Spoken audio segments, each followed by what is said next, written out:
penting presiden itu boleh loh kampanye. Presiden itu boleh loh memihak.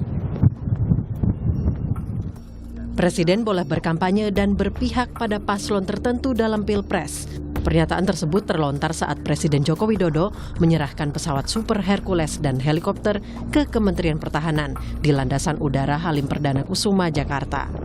Peserta Pilpres 2024 pun menanggapi pernyataan Jokowi soal Presiden boleh berkampanye dan memihak tersebut. Seperti Capres nomor urut 1 Anies Baswedan.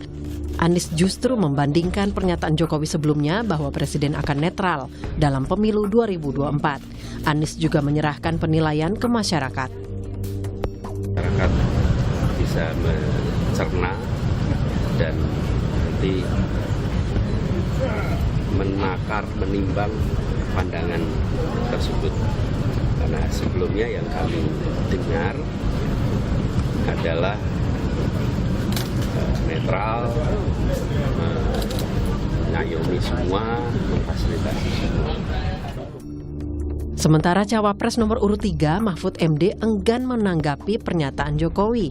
Mahfud menjelaskan dirinya tidak mempersoalkan sikap Jokowi. Atas negara gitu. Ya enggak apa-apa, kalau presiden mengatakan begitu silakan aja, Anda mau ikut atau enggak itu kan terserah. Tapi kalau menurut aturannya seperti apa, Prof? Aturannya etikanya gimana secara ketat? Enggak, nanti tanya ke Biro Hukum Sekretaris Negara aja. Memperkeruh suasana aja. Enggak, kalau saya enggak keruh tuh, malah sejuk ini ke sini. Begitu juga dengan Cawapres nomor urut 2, Gibran Rakabuming Raka yang enggan mengomentari pernyataan sang ayah. Gibran memilih untuk fokus berkampanye. Soal pernyataan Jokowi bahwa Presiden boleh memilih, Gibran membiarkan masyarakat yang menilai. Ya itu biar masyarakat yang menilai aja ya. Kita fokus di sini dulu. Ya. Undang-Undang Nomor 7 Tahun 2017 tentang Pemilu Presiden dan Wakil Presiden yang masih menjabat memang diperbolehkan ikut serta dalam kampanye pasangan Capres-Cawapres.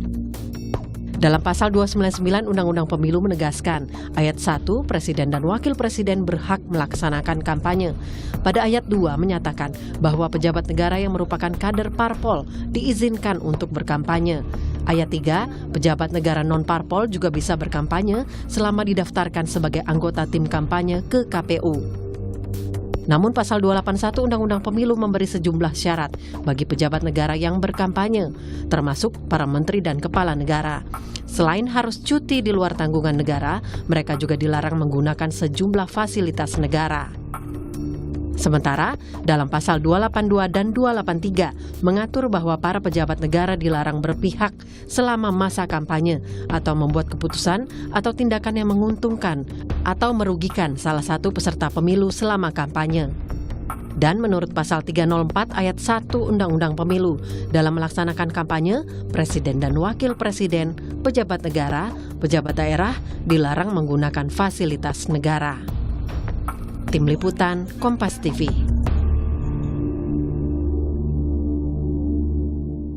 Ya, Saudara Presiden Joko Widodo menyatakan bahwa dirinya boleh berkampanye dan memihak dalam pemilu. Meskipun kita sudah mengetahui kemana arah dukungan Jokowi, namun siapa yang akan lebih diuntungkan dengan keberpihakan Presiden dalam Pilpres 2024. Kita bahas di pagi hari ini bersama dengan sejumlah narasumber melalui sambungan Zoom atau sambungan daring. Sudah ada juru bicara Timnas Anies Muhaimin yang merupakan juga co-kapten dari Amin. Sudah ada Pak Sudirman Said. Assalamualaikum Pak Dirman, sehat ya? Waalaikumsalam, selamat pagi, sehat alhamdulillah. Dan juga ada Wakil TKN Prabowo Gibran, Mas Habibur Rahman. Assalamualaikum, selamat pagi Wakil Ketua TKN. Waalaikumsalam, selamat pagi dari Jakarta Timur. Oke, kemudian juga nanti akan menyusul ada juru bicara dari TPN Ganjar Mahfud, ada Pak Ahmad Baidowi nanti akan menyusul, serta pengamat politik dari Universitas Paramadina, Pak Ahmad Hoirul Umam. Selamat pagi, Assalamualaikum Mas Umam. Pagi, waalaikumsalam Mbak Adisti, Pak Dirman, Mas Habib. Ya, teman-teman semua sehat. Ya, kita masih membahas yang masih menjadi fokus perhatian dan juga disorot oleh publik adalah soal pernyataan Presiden Joko Widodo yang mengatakan bahwa Presiden ini boleh berkampanye dan juga boleh berpihak. Nah, dari paslon 01 sendiri Pak Dirman, seperti apa membaca pernyataan ini? Baik, terima kasih Bapak sekalian. Jadi tentu saja itu kan hak tiap pribadi menyampaikan pandangan. Tapi yang jadi soal sekarang adalah yang menyampaikan pandangan seorang kepala negara, seorang panutan dan sumber referensi tertinggi. Jadi saya melihat ada 3 aspek. Nomor 1 aspek teknis yang dikatakan boleh kampanye tapi jangan menggunakan Fasilitas. fasilitas negara. Tapi pertanyaannya seorang presiden kemanapun apakah bisa tidak melekat dengan fasilitas negara, baik itu penginapan, kendaraan, pengawalan, semuanya lah ya. Jadi sesuatu yang secara teknis agak sulit memisahkan antara tugas seorang kepala negara presiden dengan fasilitas. Saya pernah jadi menteri pun sulit untuk melepaskan diri dari urusan-urusan kenegaraan. Jadi itu satu. Yang kedua begini, ada aspek hukum yang juga kita perlu perhatikan. Betul bahwa undang-undang pemilu karena ada judicial review, kemudian ada pasal yang membolehkan presiden boleh kampanye. Bahkan menteri tidak perlu mundur kalau menjadi calon. Tetapi dalam pelaksanaan itu kan ada satu kepatutan ya. Undang-undang pemilu mengatakan boleh kampanye, tapi undang-undang dasar mengatakan presiden harus memberikan rasa adil, harus bertindak seadil-adilnya, harus memberikan signal kepada seluruh publik bahwa dia mengayomi seluruh masyarakat. Itu yang kedua. Nah, apalagi kalau dilihat di sana undang-undang pemilu, saya kira semuanya paham di sini. Ada asas jujur adil, ya, bebas rahasia, tapi juga seluruhnya mengamanatkan bahwa bila penyelenggara negara itu netral, maka pemilu menjadi berkualitas. Nah, yang terakhir aspek etis gitu. Aspek etis itu begini. Seorang pimpinan tertinggi dimanapun dia berada, apakah seorang bupati, wali kota, menteri, apalagi presiden, memang kalau pakai asas legalitas semata-mata, dia bisa melakukan apa saja karena hukum pun bisa diterobos dan kita sudah punya pengalaman. Ketika seorang wali kota yang belum memenuhi syarat usia ingin dimasukkan sebagai calon, kemudian hukumnya diubah oleh satu struktur yang menjadi perhatian seluruh dunia bahwa ada aspek nepotisme, ada aspek menggunakan keluarga sebagainya. Nah, kalau ini terus-menerus dilakukan, saya khawatir kualitas pemilu kita tidak sebaik yang kita harapkan. Karena itu ada tugas penting dari seorang kepala negara di samping memang menegakkan aturan hukum, yaitu memimpin. Memimpin artinya memberikan teladan, mendidik masyarakat, memberikan contoh terbaik dalam hal perilaku dan pilihan-pilihan sikap. Ini mungkin perlu kita ingatkan kepada Bapak Presiden bahwa tidak semata-mata seorang kepala negara itu bertindak karena boleh tidak boleh secara hukum, tapi juga ada masalah kepatutan. Itu mungkin komentar kami sementara. Terima kasih. Oke, itu tadi penjelasan dari Paslon 01. Saya juga ingin menyapa yang kemudian baru bergabung, ada juru bicara TPN Ganjar Mahfud, Pak Ahmad Baidowi.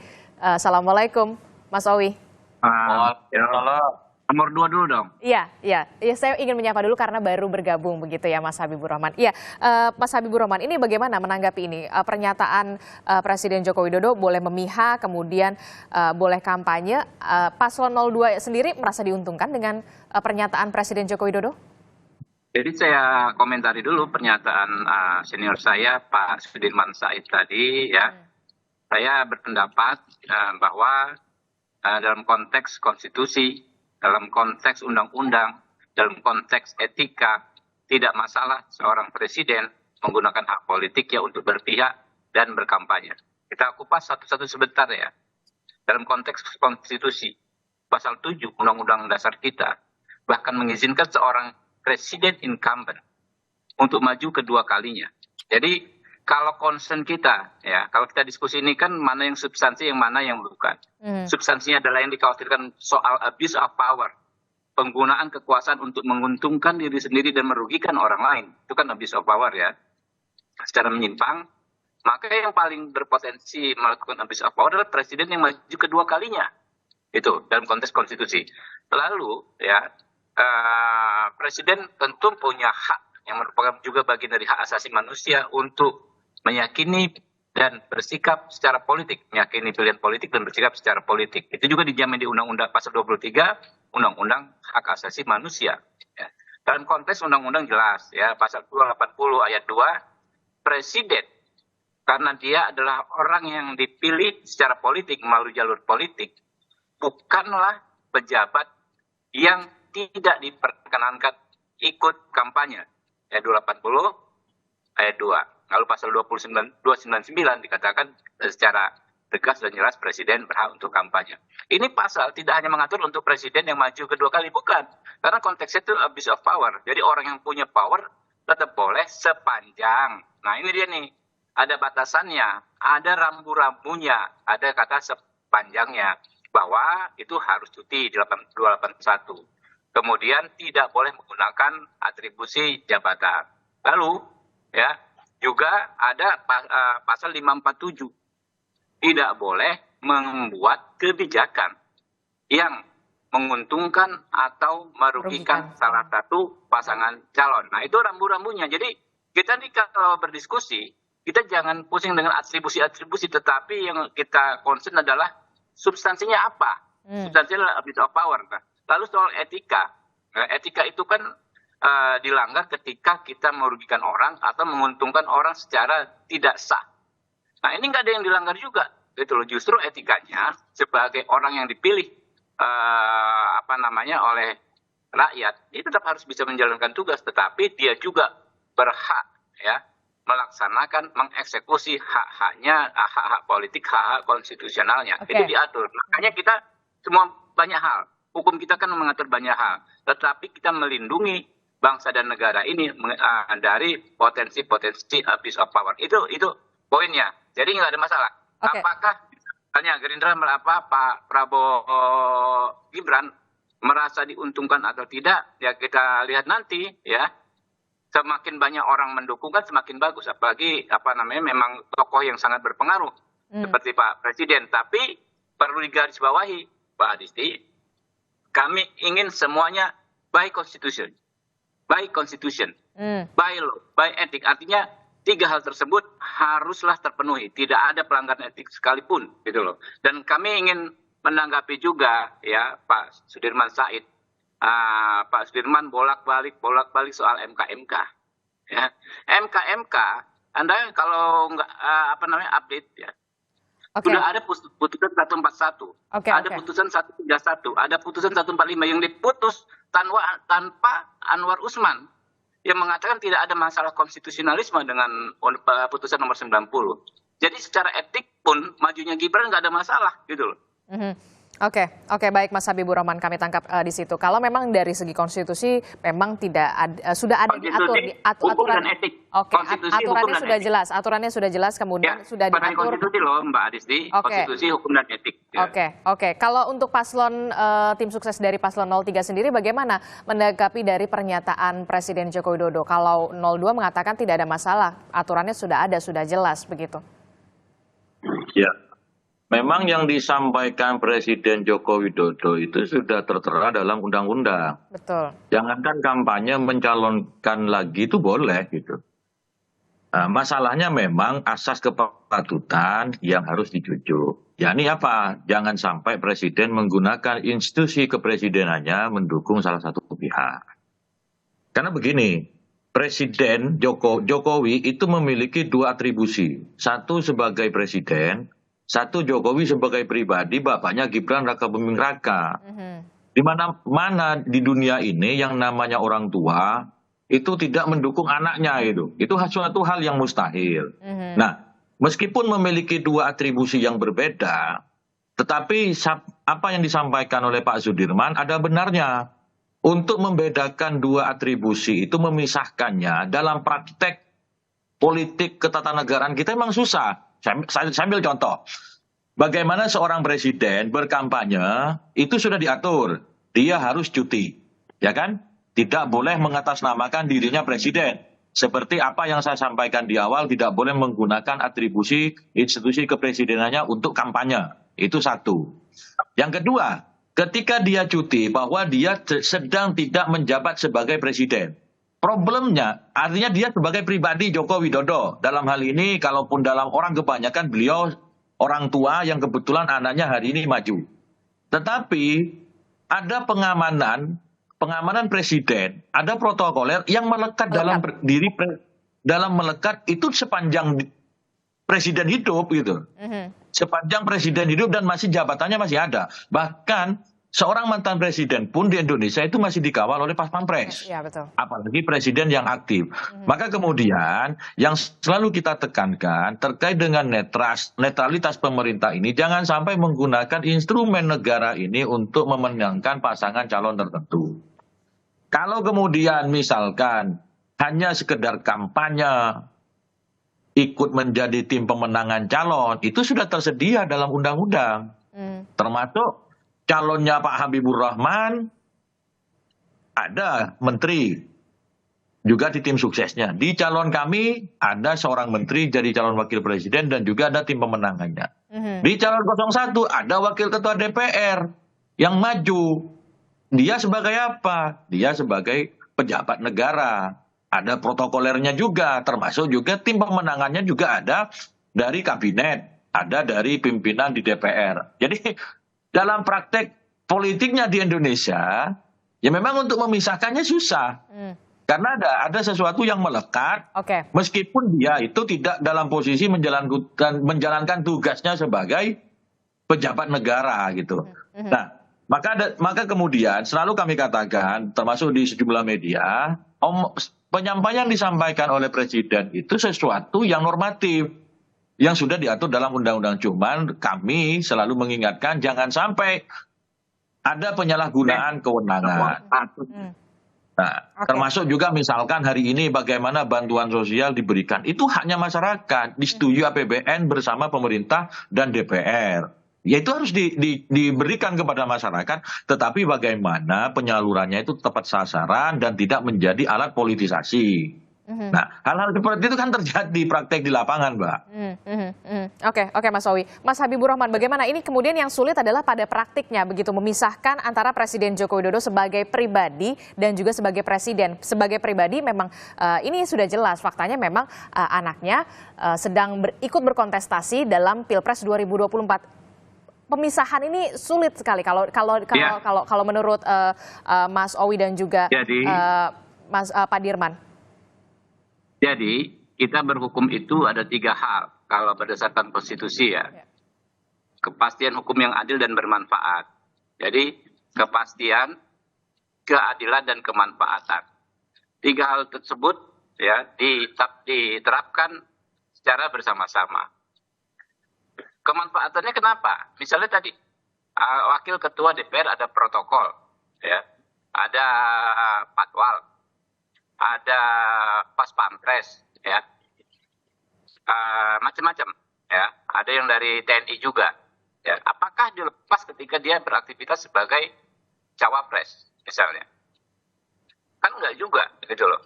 Artinya apa? Karena itu ada aspek kemanfaatan. Kemanfaatan buat siapa? Keselamatan pejabat publik. Sebetulnya bukan semata-mata. Halo, Mas Habibur Rahman. Baik, tampaknya kita sayangnya sinyalnya terputus begitu dengan Mas Habibur Rahman. Kita ke Mas Umam dulu. Kalau begitu, Mas Umam menanggapi dengan tanggapan dari 01, 02 dan juga 03. Apa yang kemudian bisa dibaca dari pernyataan Joko Widodo ini yang mengatakan boleh kampanye, boleh berpihak, kemudian ditanggapi oleh masing-masing paslon ini? Iya, saya mencermati betul apa yang menjadi concern dari teman-teman di kubu 01 dan juga 03 dan juga sejumlah poin klarifikasi yang disampaikan oleh Mas Habib dari kubu 02. Memang secara legal formal statement dari Presiden itu tidak menjadi persoalan karena memang itu sesuatu yang sifatnya tadi dalam bahasa Mas Awi normatif. Tetapi memang dalam praktiknya ada beberapa hal yang kemudian perlu diantisipasi. Karena bagaimanapun juga kalau misal hal-hal yang sifatnya dasar itu diatur misalnya di pasal 304 Undang-Undang Nomor 7 Tahun 2017 tentang pemilu, yang mana ketika kemudian presiden termasuk wakil presiden memberikan dukungan bahkan ikut berkampanye, yang boleh melekat kepada diri mereka hanya 3 hal. Pertama, fasilitas keamanan, kemudian fasilitas kesehatan, dan yang ketiga adalah fasilitas protokoler. Adapun kemudian detail-detail yang lain di pasal 280, 281, 282 dan juga 83 semua menegaskan secara clear, selain 3 wilayah itu, 3 hal itu, maka Presiden harus mampu meletakkan satu basis konteks netralitas dan independensi kekuasaan negara. Tidak boleh terjadi mobilisasi kekuasaan negara.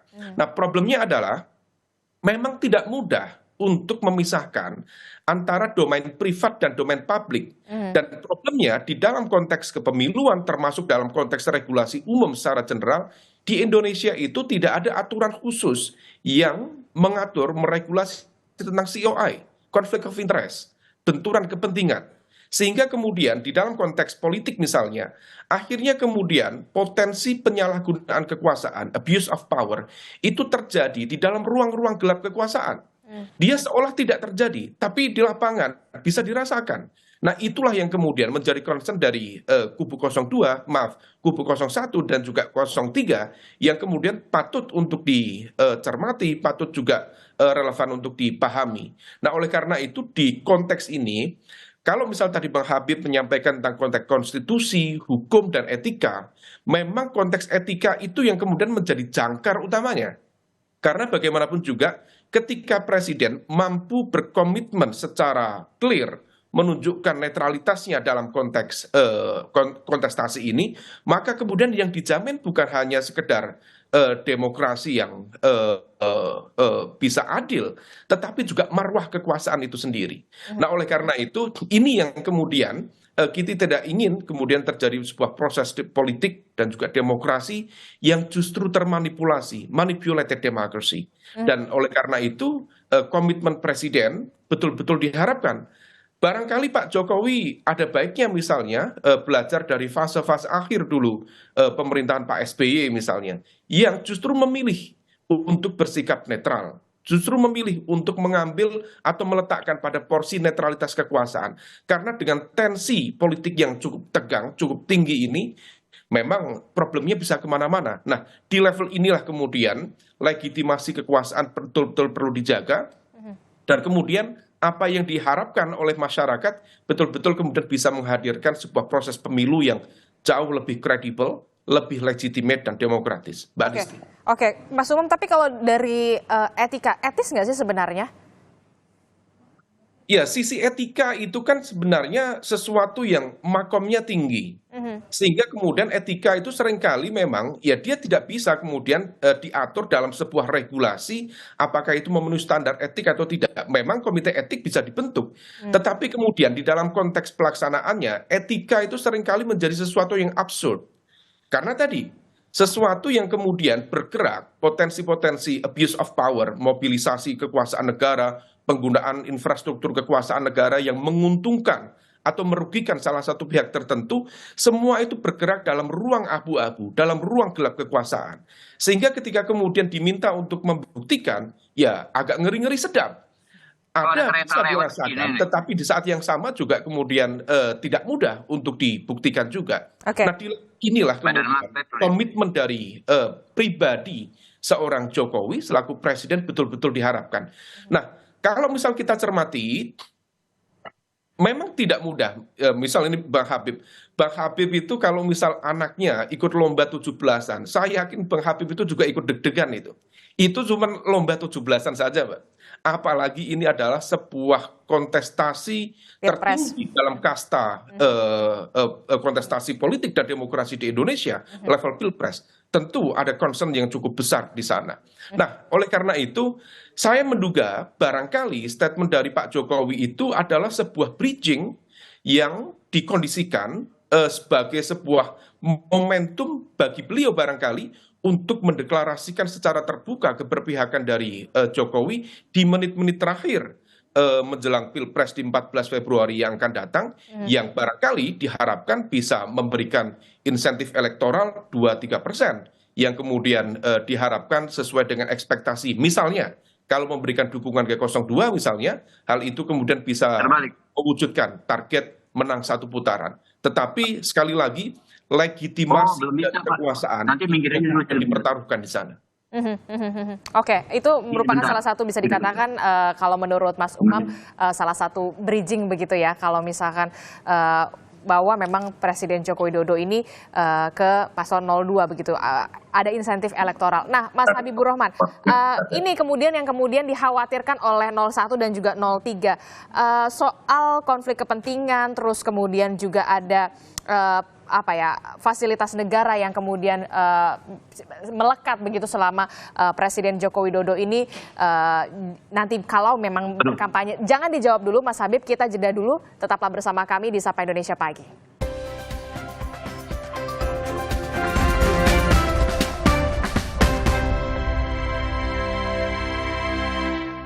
Terima kasih Anda masih bersama kami di Sapa Indonesia Pagi. Saudara, kita masih membahas soal pernyataan Presiden Joko Widodo yang menyebut bahwa Presiden boleh berkampanye dan juga boleh berpihak. Dan ini kemudian dibahas di pagi hari ini bersama Pak Sudirman Said dari Paslon 01, kemudian juga ada Mas Habibur Rahman dari tim sukses Paslon 02 dan juga Mas Owi dari tim sukses dari Paslon 03 dan juga ada Mas Umam. Sebelum sampai kita lanjutkan lagi, ini ada pernyataan Presiden. Kita mereview kembali. Presiden memang sebenarnya pernah meminta kepala daerah untuk tidak memihak dan mendukung kesuksesan pemilu serentak 2024. Dan hal ini disampaikan Presiden saat memberikan arahan ke kepala daerah pada 30 Oktober 2023. Kita simak bersama. Berikan dukungan pada tugas-tugas KPUD dan Bawaslu, tapi tidak mengintervensi apapun, membantu. Anggaran segera disegerakan. Dan juga saya minta jangan sampai memihak. Itu dilihat loh, hati-hati. Bapak Ibu dilihat. Mudah sekali kelihatan Bapak Ibu memihak atau enggak. Krik, udah. Dan juga pastikan ASN itu netral. Ya, itu tadi pernyataan Presiden Joko Widodo 30 Oktober 2023, Mas Habib.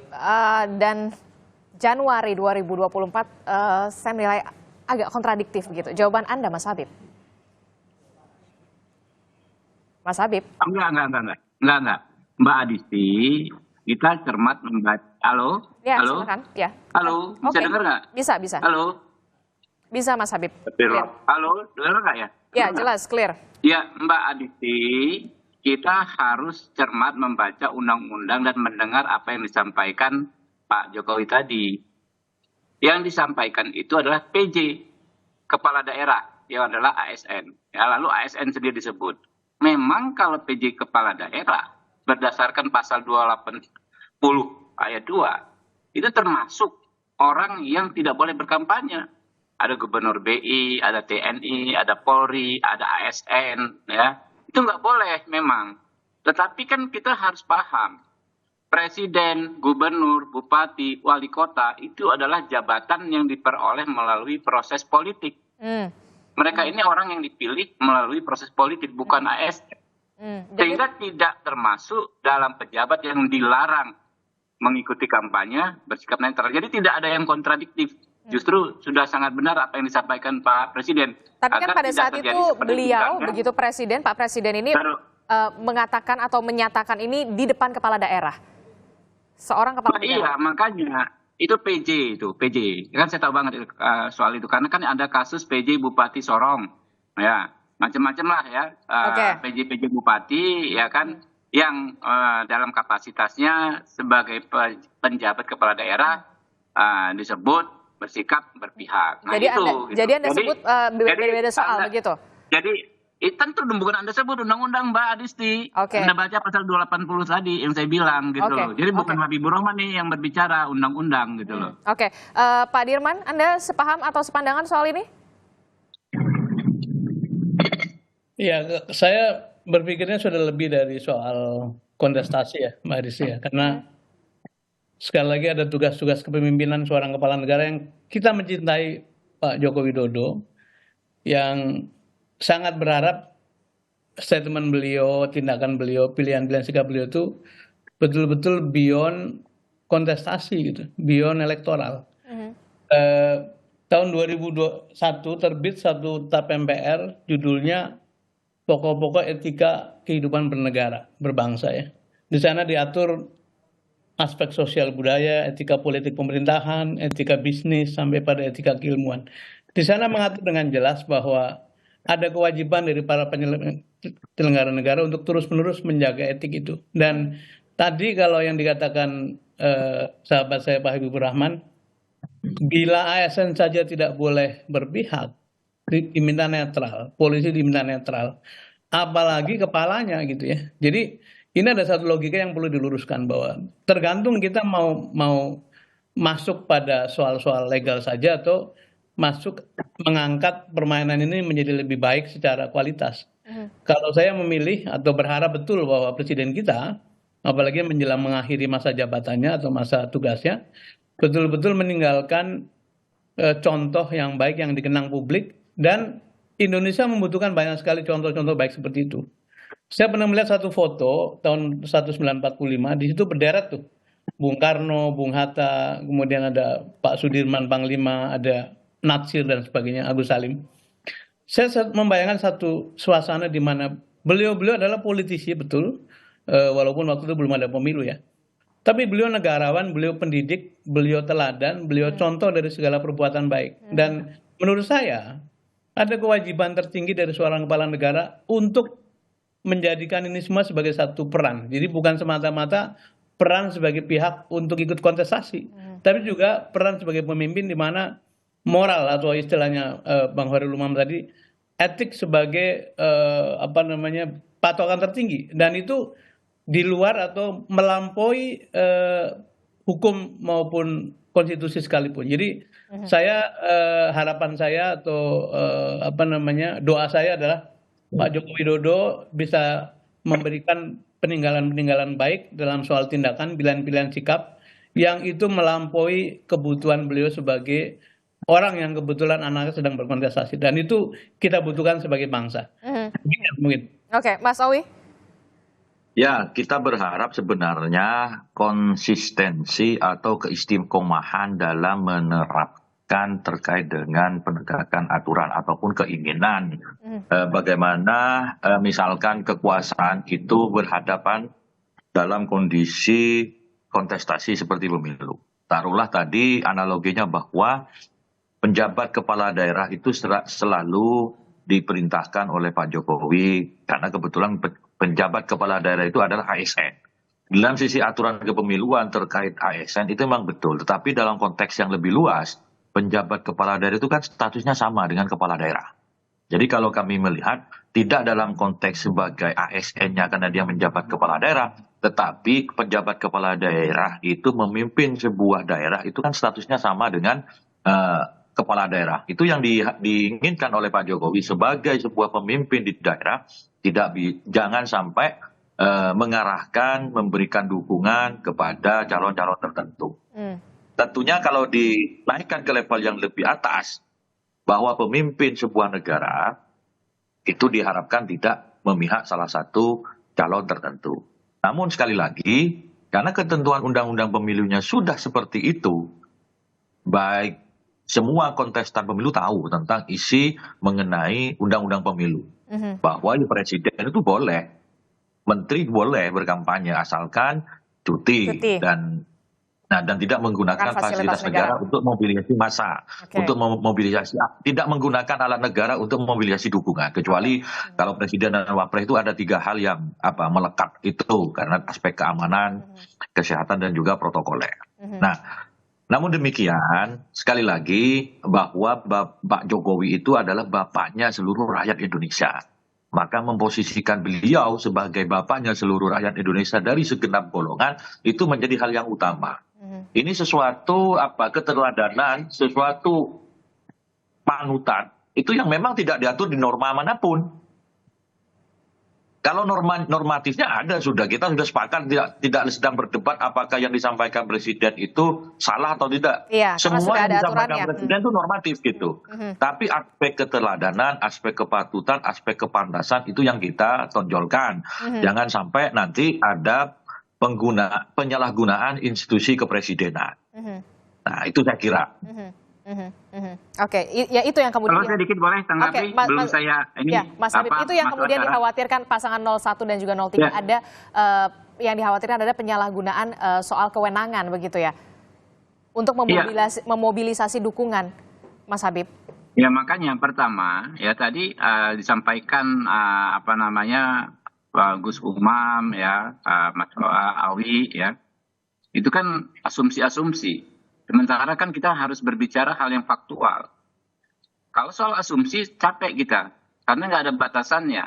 Asumsi orang yang memegang kekuasaan berpotensi menyalahgunakan. Betul sekali. Orang yang punya kekuasaan asumsinya bisa korup. Betul sekali. Tetapi harus difaktualkan. Ada nggak secara faktual terjadi? Itu yang berbahaya kalau kita memaksakan asumsi menjadi sebuah fakta tanpa adanya bukti-bukti.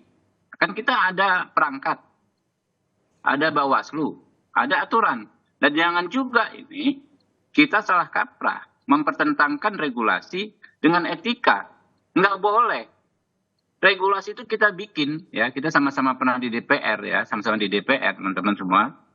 Itu berbagai aspek ada dalam regulasi itu. Kita berdebatkan berbulan-bulan. Ada aspek sosiologis, kultural, etika, semuanya ada di situ. Kesepakatan yang finalnya ya di regulasi, gitu loh. Jadi nggak bisa dipertentangkan regulasi dengan etika versi kita, versi kepentingannya kita, versi keperluannya kita. Oke. Kan kita bicara etika, ya teman-teman bicara etika, saya bicara etika kan bisa absurd, bisa macam-macam. Etika menurut Pak Sudirman ya menurut kepentingannya beliau. Etika menurut Mas Awi menurut kepentingannya beliau, etika menurut saya menurut kepentingan saya. Di mana kita ketemu? Ya di regulasi. Jadi kalau ada penyimpangan kekhawatiran Mbak Adisti tadi kan dibilang kan, ya itu kan asumsi. Kalau terjadi, misalnya nih ada pemanfaatan pekerja PKH yang di Kemensos ya, program keluarga harapan. Ya. Diminta untuk misalnya berpihak pada salah satu paslon. Dicarikan saja buktinya, dilaporkan ke Bawaslu. Kan simpel gitu loh. Jadi jangan kita remehkan regulasi, jangan kita remehkan hukum, jangan kita remehkan undang-undang. Itu semua bentuk kesepakatan kita yang kita bikin bersama-sama untuk kita taati dan untuk kita laksanakan gitu loh. Dan apalagi jangan juga kita paksakan dengan etika versinya kita. Nggak akan ketemu. Yang ada nanti jadi anarki. Saya punya etika saya, Pak Sudirman punya etika versi beliau, ya kan? Teman-teman punya versi masing-masing. Jadi anarki kita kalau kayak begitu. Oke. Mungkin itu ya. Saya mohon izin teman-teman. Oke, siap. Terima kasih sudah bergabung bersama di Sapa Indonesia Pagi Mas Habibur Rahman dari pasangan paslon 02. Nah, kita kembali lagi melanjutkan diskusi kita untuk Mas Umam. Mas Umam, nah ini kan tadi sudah diperdebatkan bagaimana kemudian oke lah kita sudah clear kalau soal ini normatif, aturan sudah ada, sudah jelas. Namun kemudian etikanya ini yang kemudian dikhawatirkan oleh paslon 01 dan juga 03 penyalahgunaan kewenangan dan segala macamnya. Nah, apakah ini juga akan mengubah peta persaingan terutama di wilayah konstituen? Iya, kalau peta persaingan hampir besar kemungkinan akan berdampak. Karena bagaimanapun juga dengan target satu putaran menang di kubu 02, kalau misal kemudian Presiden menunjukkan, mendeklarasikan secara terbuka dukungannya kepada 02, maka kemudian akan terjadi mobilisasi kekuatan yang cukup besar, baik di atas permukaan maupun di bawah permukaan. Nah, oleh karena itu, kalau misal kemudian hal ini betul-betul dilakukan, bahkan kalau menurut informasi spekulatif, statement dari Presiden Jokowi ini adalah sebuah bridging yang kemudian akan di-follow up dengan deklarasi secara terbuka untuk memberikan dukungan kepada 02. Nah, kalau misal kemudian hal itu dilakukan pada detik-detik terakhir menjelang pencoblosan di 14 Februari, let's say, misalnya, kalau misal nanti di tanggal 10 Februari, kubu 02 melakukan gelar kekuatan sebagai kampanye akbar terakhir menutup masa kampanye 2024 ini, maka hal itu kemudian yang tampaknya diharapkan akan menghadirkan insentif elektoral. Berapa persen? Terakhir. Nah, oleh karena terakhir itu. Ya, dan di saat yang sama ada impact politik yang lainnya, karena bagaimanapun juga dengan Jokowi mendeklarasikan terbuka dukungannya kepada 02, maka di saat yang sama itu adalah deklarasi sebagai sebuah bentuk pembangkangan terbuka terhadap ADART PDIP, di mana Jokowi saat ini masih diakui sebagai salah satu kader dan juga petugas partai di PDIP. Karena kita tahu ADART PDIP menegaskan semua kader dan juga petugas partai untuk tunduk pada aturan dan juga keputusan politik dari DPP di PDIP. Sehingga kemudian kalau misal Jokowi tidak mengikuti itu, maka secara terbuka adalah sebuah bentuk pembangkangan bahwa dia tidak lagi menjadi kader PDIP dan juga kemudian menunjukkan bahwa dia adalah bagian dari elemen netral dalam konteks elemen liar yang tidak berpihak dalam konteks kepartaian. Tapi begini Mas Umam, setelah kemudian Anda menyebutkan ini ada bridging, kemudian ada insentif elektoral, sesignifikan apa akan mendongkrak suara salah satu paslon? Sangat signifikan di dalam konteks bahwa kalau sampai Presiden kemudian mendeklarasikan dukungannya, maka ini adalah sebuah pertaruhan legitimasi politik personal seorang Jokowi yang kemudian akan dia pertaruhkan mati-matian. Kalau misal kemudian sampai tidak menang, misalnya kubu 01 Mas Anies dan juga Cak Imin dan juga atau kubu 03 Mas Ganjar dan juga Pak Mahfud mampu menahan kekuatan di kubu 02 sampai kemudian stagnasi elektabilitas terjadi di menit-menit terakhir 14 Februari dan akhirnya kemudian memaksa kubu 02 masuk di putaran kedua, maka akan ada sebuah pertaruhan besar. Dan disitulah kemudian tampaknya sekali deklarasi dilakukan oleh Jokowi, maka di situ semua hal at all cost, semua akan dilakukan untuk memenangkan kubu 02. Disitulah kemudian ruang gelap kekuasaan berpotensi dimainkan. Anda membaca ini merupakan upaya salah satu untuk bisa pilpres satu putaran? Besar kemungkinan iya. Karena bagaimanapun juga dalam proses 1 bulan terakhir ini, kita mencermati ada semacam stagnasi elektabilitas yang tampaknya membuat gusar dari lingkaran 02, termasuk di lingkaran Pak Jokowi sendiri. Maka kemudian muncul sejumlah ide, muncul sejumlah spekulasi, dibutuhkan pukulan terakhir, dan bentuk pukulan terakhir itu adalah deklarasi presiden. Dengan deklarasi presiden, maka kemudian diharapkan ada margin yang barangkali selama ini mengalami stagnasi karena basis pemilih loyal Jokowi yang berada di PDIP relatif sudah bersih, sudah habis. Maka sudah mentok begitu ya menurut Anda, Mas Umam? Fase akhir itu. Oke. Kalau terakhir, Mas Umam, apakah mungkin kemudian nantinya Presiden Joko Widodo, okelah biar adil begitu, akan hadir di paslon 01, 02, dan 03 berkampanye, ataukah memang sulit? Mas Umam? Itu bagaikan pungguk merindukan bulan. Tidak mungkin terjadi menurut Anda, begitu? Sangat kecil kemungkinannya. Dalam konteks ini sudah menjadi bagian dari pertarungan ego dan pertarungan nama baik bagi beliau. Karena sekali dia menunjukkan keberpihakan, kalau misal sampai kalah, maka kemudian hal itu bukan hanya menyangkut nama baik seorang Jokowi, tetapi dalam tanda kutip juga akan menyangkut keselamatan politik Jokowi dan juga lingkaran di keluarga dan juga lingkaran terdekatnya. Oleh karena itu, apapun akan dilakukan oleh lingkaran Jokowi, dan hal ini akan menjadi early warning system bagi seluruh aktor-aktor demokrasi untuk mempelototi. Nah, disinilah sekali lagi Mbak, mohon izin, Bawaslu seharusnya memiliki keberanian lebih untuk menggunakan exercise kekuasaannya dalam sebagai kapasitas sebagai pengawas kepemiluan. Kalau misalnya kemudian Bawaslu tidak memiliki keberanian untuk menyemprit kekuasaan yang lebih besar yang dianggap berpotensi melakukan pelanggaran dalam proses pemilu, maka inilah yang disebut dengan wujuduhu keadamihi. Ada, tapi seperti nggak ada. Demikian. Oke, baik. Terakhir, Pak Dirman, khawatirkah kemudian 01, kalau tadi Mas Umam mengatakan cukup signifikan insentif elektoral jika memang kemudian seorang Presiden Joko Widodo betul-betul mendeklarasikan ke salah satu paslon? Saya kira saya dengan Mas Awi ya, sebagai pihak yang sedang berkompetisi, tahu diri untuk tidak mengeterisen sebagai satu kompetisi semata-mata. Jadi saya juga cenderung begitu, cenderung memilih untuk mengetes norma saja. Nah sekarang begini, saya ingin meluruskan yang disampaikan Pak Habib tadi, karena mengganggu sekali tuh logikanya. Nomor satu begini, yang namanya etika itu universal, bukan pemahaman masing-masing. etika itu patut tidak patut dan ukurannya gampang sekali. Itu yang satu. Yang kedua gini, tidak benar kita mempertentangkan hukum dengan etika karena hukum itu dibangun di dalam bimbingan etika. Jadi etika harus ditaruh paling tinggi. Itu harus diluruskan begitu. Kemudian tadi dikatakan ada asumsi. Bukan lagi asumsi Mbak Rizky, bukan lagi asumsi para penonton sekalian. Sudah terjadi. Undang-undang diterobos untuk memasukkan anaknya yang belum memenuhi syarat. Itu menggunakan kewenangan. Bukan lagi asumsi bahwa itu kejadian. Para menteri membagikan bansos sambil mengatakan, sampaikan terima kasih pada Pak Jokowi. Ini bukan lagi asumsi. Ini tindakan-tindakan sudah menunjukkan bahwa ada kecenderungan menyalahgunakan kekuasaan. Dan kami sekali lagi bukan sebagai kontestan, sebagai bagian dari kontestan, bukan. Tapi sebagai warga negara, sebagai orang yang terdidik, ingin mengingatkan Presiden bahwa ada tugas kepemimpinan, bukan hanya tugas kontestasi. Tugas kepemimpinan adalah memberikan keteladanan, membimbing rakyat, memilih tindakan-tindakan yang menjadi contoh terus-menerus supaya bisa dikenang oleh publik dalam waktu yang lama gitu. Jadi kami peninggalan legasinya begitu yang kemudian kita kembalikan pada supaya legasinya Pak Jokowi ini legasi yang baik dan kita punya daftar pemimpin yang bisa kita ambil contohnya dalam kehidupan ke depan.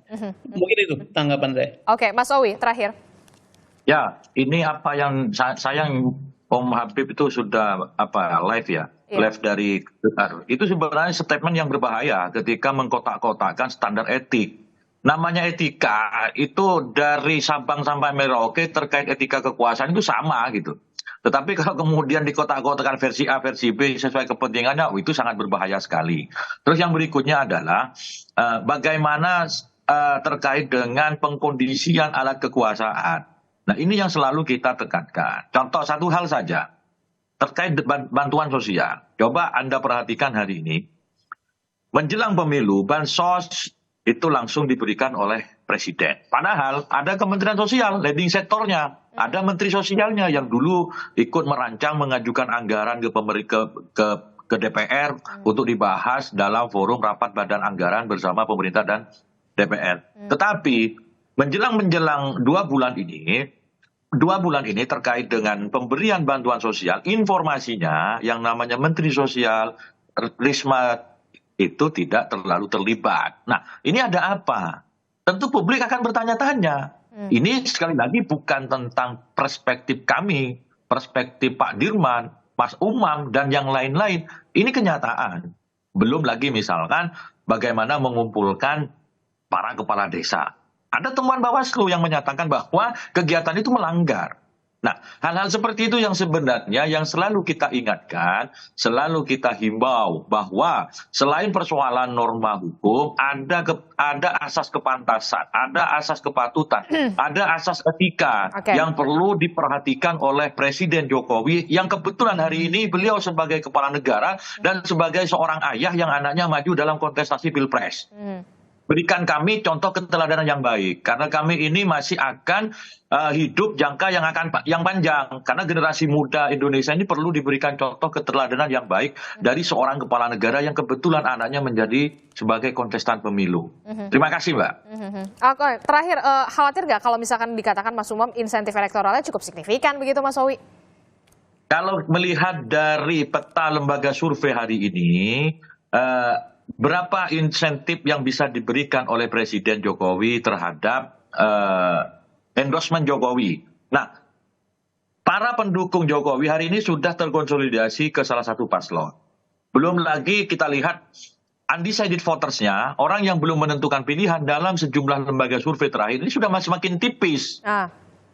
Kami yakini itu tetap ada pengaruhnya, tetapi apakah kemudian bisa menerobos menjadi satu putaran? Ya kita lihat saja nanti. Gitu. Namanya saja orang usaha. Orang usaha mau satu putaran segala macam cara digunakan. Tetapi apakah 01 dan 03 berdiam begitu saja sebagai sebuah kontestan? Tentu kita akan memberikan langkah-langkah yang untuk mengimbangi agar demokrasi kita tidak tercederai oleh pemanfaatan kekuasaan. Oke. Mau Pilpres 1 putaran, 2 putaran tetap saja yang dimenangkan itu hati rakyat begitu ya, Pak Dirman, Pak Mas Owi dan juga Mas Umam. Terima kasih sudah bergabung bersama kami di Sapa Indonesia Pagi. Satu lagi, Mbak Rizky. Ya silakan singkat saja, waktu kita terbatas. Kita ini kan mau menata negara gitu ya. Untuk apa sih merebut kekuasaan dengan segala cara sehingga boleh menang secara politik tapi legitimasinya tidak ada. Itu kan sebetulnya sedang membangun satu bangunan di mana bawahnya keropos. Jadi kita sih kepenginnya baik-baik saja dan seluruh aturan diselenggarakan termasuk soal-soal etika tadi kita jaga bersama. Oke, baik, terima kasih Pak Sudirman Said, Mas Umam dan juga Mas Owi. Kemudian juga sudah ada Mas Habibur Rahman yang sudah bergabung juga bersama kita tadi. Terima kasih. Assalamualaikum, selamat pagi, sehat-sehat selalu. Waalaikumsalam, Mas Habib. Waalaikumsalam. Ya, makasih Pak Dirman, Pak Umam. Terima kasih.